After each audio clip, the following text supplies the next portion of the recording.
नमस्कार मित्रांनो, खूप मुलांची मागणी आली होती की आमचा गोळा आउट ऑफ जात नाही, तर गोळा आउट ऑफ जायसाठी कोणता वर्कआउट करायचा आहे. तर आज आपण तुम्हाला हे पूर्ण आणि संपूर्ण पद्धतीने दाखवणार आहे की गोळा नेमका आउट ऑफ करण्यासाठी कोणता एक्सरसाइज केला पाहिजे, गोळा बी नेमका कोणता फेकला पाहिजे.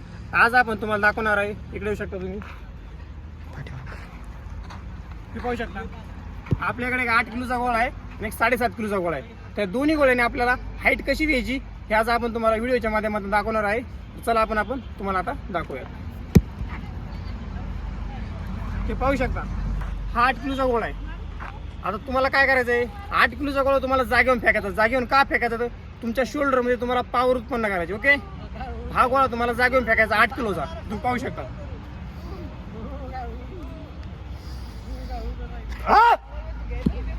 ओके,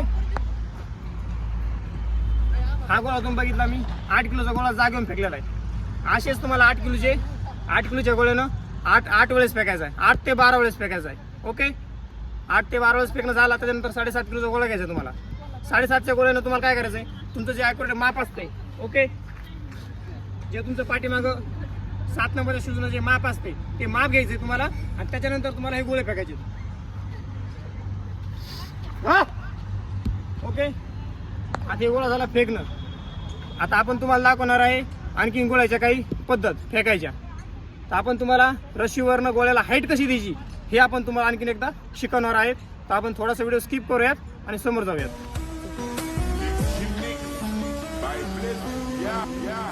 तुम्ही पाहू शकता आता गोळ्याला हाईट कशी द्यायची. तर आपण गोळ्याला हाईट द्यायसाठी रशी बांधलेली, तुम्ही तुमच्या मापानं रशी बांधून घ्यायची. तुम्ही रशी पाहू शकता आपण वरती रशी कशी बांधलेली. ओके, आता आपण तुम्हाला गोळ्याला हाईट कशी द्यायची हे शिकूयात. पाहू शकता इथं पण एक 8 किलोचा गोळा आहे आणि एक 7.5 किलोचा गोळा आहे. तर दोन्ही गोळ्याला हाईट कशी द्यायची आपण तुम्हाला दाखवूया. सेम तीच पद्धत.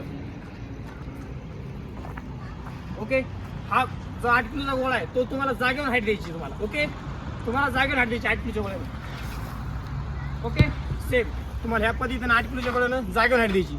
आणि जे आपलं अंतर असतं 7.5 किलोच्या गोळ्यानं, जे आपलं ॲक्युरेट अंतर असतं 7 नंबरच्या पावलं 30 पावलं, सेम तुम्हाला त्या पद्धतीनं ते बी इथंच आणि पाठीमागं सेम तुम्हाला पायाचं अंतर पण घ्यायचं आहे.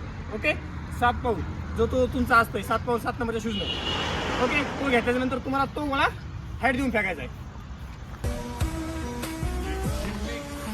ओके, आता आपण हे तुम्हाला दोन्ही पद्धतीने सांगितलेलं आहे. जर का नाही तुम्ही हे निश्चितपणे आणि प्रॉपर पद्धतीने केलं तर नक्कीच तुमचा गोळा आउट ऑफ होईल. आणि व्हिडिओ कसा वाटला लास्टमध्ये कमेंटमध्ये सांगा.